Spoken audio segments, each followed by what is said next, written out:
Alright.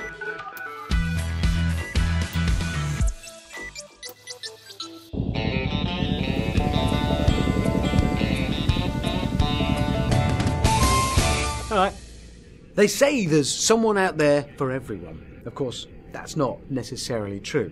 For example, if you're Peter Stringfellow, there are 6,000 someones out there for everyone. But sadly, unless you are the leopard skin-clad owner of a table dancing franchise, you might not find it that easy when it comes to attracting a mate. But with the aid of technology, things have got easier. These days, 5 million people in the UK regularly internet date.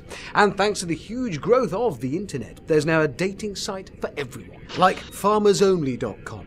Its stated demographic is that old favourite farmers, ranchers, livestock owners, cowboys, cowgirls and rodeo fans, which makes it the perfect dating site for people who are single, adventurous and live in the Wild West in the 1880s. For folk who are interested in finding a pale and pessimistic mate, there's Gothic Match.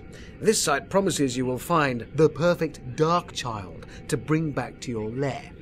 I'd imagine most of the folk on there are primarily looking for someone with an NSOH. That's non-existent sense of humour. Or how about sugardaddy.com, a site which claims to be the place where the classy, attractive and affluent meet. So it's basically the online equivalent of a Yates's wine lodge. It's just as popular. Look at these testimonials. Although I'm by no means wealthy, $120,000 a year, I was able to find on your site an amazing, beautiful, kind, bright and tolerant woman who's 14 years younger. Dear God, I hope that man's at least comfortably in his 30s. And here's another one. Thanks for eliminating the time-consuming courtship rituals and focusing on the more sought-after prerequisites in most relationships.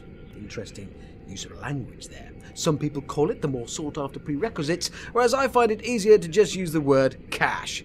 If you're looking for something a bit less superficial, why not digitally wend your way to the dubiously titled mustlovepets.com. It's a great place to go if you're keen on hooking up with people who like animals. It's a terrible place if you're keen to hook up with that lady who put her cat in a wheelie bin. She won't be there. And finally, there's Trek Passions, a site aimed at science fiction fans looking for relationships.